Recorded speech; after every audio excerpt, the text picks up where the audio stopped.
Halo semuanya ya guys ya, sampai jumpa kembali. Selamat datang kembali di channel kesayangan kalian semua. Apalagi kalau bukan channel HTC ya guys ya. Jadi pada video kali ini ya guys ya, kita akan membahas lagi tentang sebuah peristiwa yang sangat bersejarah dalam kehidupan berbangsa dan bertanah air ini ya guys ya. Jadi peristiwa merupakan peristiwa lanjutan dari video saya yang kemarin ya. Buat kalian yang belum lihat videonya, silahkan klik link di atas dia di atas lah, nggak tahu di atas ya, ini pokoknya di atas ya. Tapi sebelum itu silahkan buat kalian yang suka dengan channel ini silahkan like, comment, share dan juga subscribe. Buat kalian yang nggak suka tapi kalian pengen lihat pengetahuannya, kalian tonton aja video ini ya guys ya. Jadi ceritanya gini. Pada waktu itu, oke, kita masuk ke segmen serius dulu ya, bentar. Jadi pada waktu itu tuh, pas tanggal 6 ketika terjadi pengeboman di Hiroshima. Sebenarnya nggak hanya Hiroshima aja yang menjadi target pengeboman, karena memang Hiroshima sebenarnya bukan menjadi target pengeboman ya, tapi di Kyoto target pengeboman. Tapi akhirnya diambil di Hiroshima. Oke, setelah itu terjadi, sekutu ini masih merencanakan lagi gitu. Merencanakan lagi untuk melaksanakan pengeboman yang dilakukan di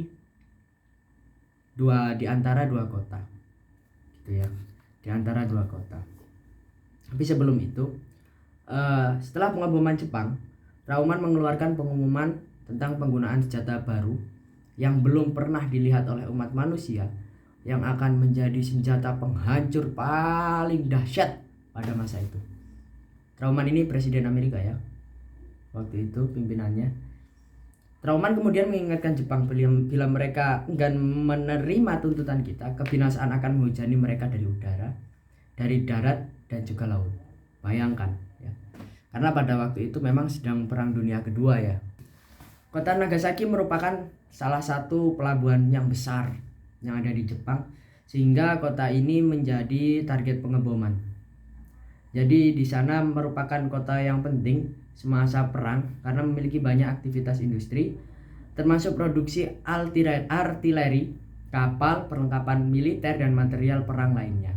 4 perusahaan terbesar di sini merupakan perusahaan yang mereknya kita udah kenal lah di negara kita ini. Mereknya Mitsubishi. Jadi perusahaan Mitsubishi ini merupakan galangan kapal listrik, pabrik senjata dan juga pabrik baja. 4 pabrik ini merupakan pabrik terbesar yang ada di Nagasaki pada waktu itu, yang hampir sekitar 90% masyarakat pekerja industri yang ada di Nagasaki ini bekerja di pabrik-pabrik, salah satu pabrik dari 4 pabrik ini.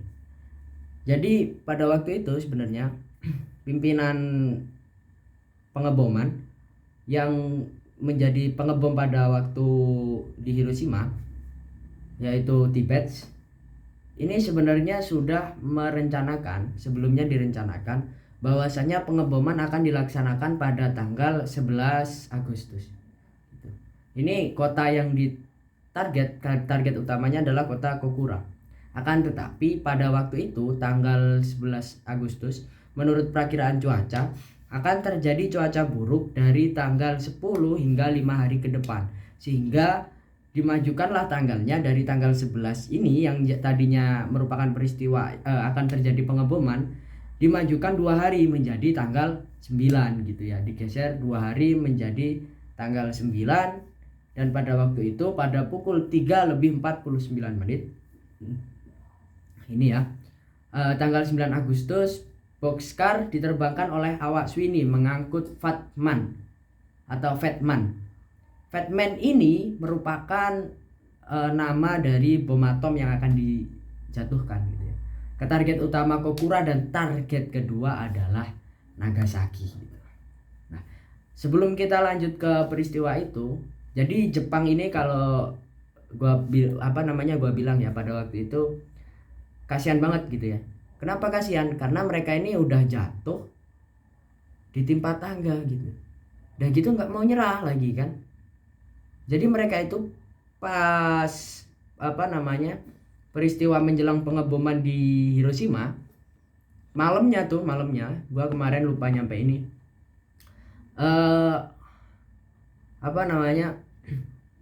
Rusia atau Soviet pada masa itu menyatakan diri mengingkari janji, sehingga Soviet ini menjadi bermusuhan dengan Jepang gitu ya. Dan mereka juga akan mengerahkan tentaranya atau infanterinya untuk menyerang Jepang juga pada tanggal 9 Agustus. Oke, lanjut. Penundaan di titik kumpul mengakibatkan lanjut ya. Jadi pada waktu itu pesawat-pesawat pembawa bom ini udah berada di atas kota Kokura gitu. Tapi karena di situ habis terjadi pengeboman bakar, jadi 1 hari sebelumnya itu udah dibom di sana. Tapi bukan bom atom ya, bom bakar gitu. 1 hari sebelumnya terjadi bom bakar, sehingga pada waktu itu terjadilah banyak kumpulan asap yang menjadikan target utama mereka ini nggak terlihat. Selain itu juga salah satu pabrik yang ada di sana di Kokura ini, yakni pabrik Yawata ini, sengaja membakar tar batu bara agar menghasilkan asap yang hitam. Pinter banget ya mereka ini, menghasilkan asap yang hitam. Akhirnya si pesawat-pesawat dari sekutu ini nggak jadilah ngebom karena memang target utamanya ini nggak kelihatan. Sekitar pukul 7.50 waktu Jepang, sirene serangan udara dinyalakan di Nagasaki. Jadi jam 7:50 itu sirene serangan udara udah dinyalain.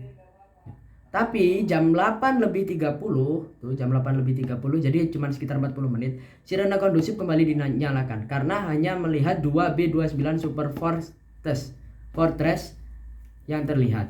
Sehingga dari Jepang ini berasumsi bahwasanya ini hanyalah hanyalah pesawat-pesawat yang mengintai gitu, dan tidak menyalakan sirene lagi gitu. Padahal pesawat ini terlihat lagi pukul 10:53.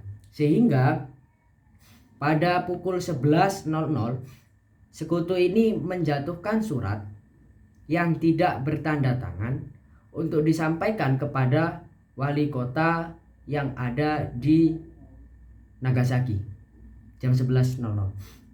Akan tetapi surat tersebut baru diterima setelah 1 bulan kemudian.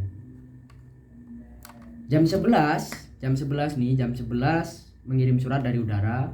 Jam 11:01 ini dilaksanakan pengeboman yang dilakukan oleh Kapten Kermit Behn.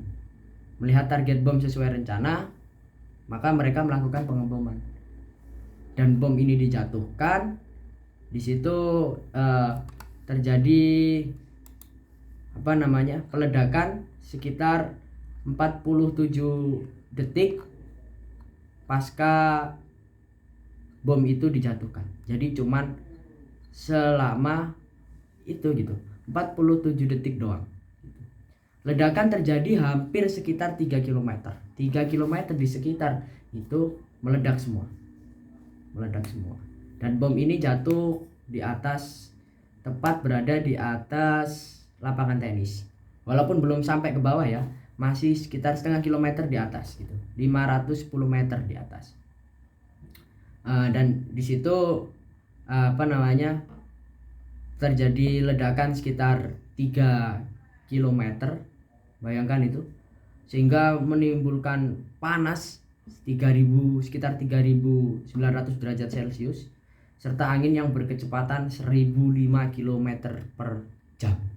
Bayangkan aja dulu, moga-moga gak kejadian gitu ya, separah itu gitu ya. Angin 1.000 km per jam itu kayak mana coba, kita naik motor aja 80, 100 udah kayak gitu kan, ini 1.000 gitu. Dan peristiwa ini menimbulkan setidaknya sekitar 39 sampai 80.000 jiwa gitu ya, sekitar 39 sampai 80.000 jiwa. Radius kehancuran total mencapai 1 mil atau 1,6 km. Jadi semuanya hancur. Dan kebakaran tersebar sekitar 3,2 km. Jadi gini, sebenarnya bom ini yang digunakan ini lebih besar ya. lebih sempurna dibandingkan dengan bom yang dijatuhkan di Hiroshima gitu. Akan tetapi untungnya di daerah situ tuh, di daerah Nagasaki ini, tempat jatuhnya bom ini berada di antara lembah-lembah gitu, sehingga bom ini tertutup oleh lembah-lembah. Setelah dua pengeboman ini, Hiroshima dan Nagasaki, ini sekutu masih punya lagi rencana pengeboman. Kalau Jepang sampai nggak mau nyerah, sekutu mau ngebom lagi nih gitu. Rencananya mau melaksanakan pengeboman tanggal 19 Agustus, lalu 3 bom lagi bulan September, dan 3 bom lagi bulan Oktober. Bayangin tuh Jepang apa nggak hancur gitu ya. Bomnya kayak gitu semua gitu. Sehingga pada tanggal 12 Agustus Kaisar Jepang gitu ya mencoba untuk mencari jalan keluar, dan akhirnya tepat pada tanggal 14 Agustus Jepang menyatakan diri menyerah dari sekutu gitu ya. Jadi emang ini ceritanya sangat menarik banget gitu ya, apalagi buat lulu semua yang belum tahu gitu. Makanya ayo kita ini sama-sama tahu, karena ini peristiwa bersejarah gitu. Dan ini terjadi walaupun bukan terjadi di Indonesia gitu, tapi ini suatu peristiwa bersejarah yang berkaitan dengan negara kita. Dengan adanya carut marut yang ada di Jepang, sehingga para pemuda waktu itu bisa mendesak Bung Karno untuk segera memproklamasikan kemerdekaan Indonesia. Kalau nggak gitu, nggak tahu kita ini kapan merdeka gitu ya. Oke, sampai sini udah ya. Kita sambung nanti ketika ada peristiwa-peristiwa yang lain aja. Silahkan kalian buat yang ada komentar, kalian tuliskan di kolom ya. Kalian tuliskan di kolom komentar. Karena ya nggak menutup kemungkinan kalau apa yang gue bicarain ini ternyata ada yang meleset gitu, ada yang salah. Gue juga kan manusia gitu. Sekian dari gue. Buat kalian yang suka dengan channel ini, silahkan like, comment, share, dan juga subscribe. Buat kalian yang nggak suka, silahkan lewati aja. Selamat HUT Republik Indonesia yang ke-76. Jayalah Indonesiaku. Sampai jumpa di video-video saya selanjutnya.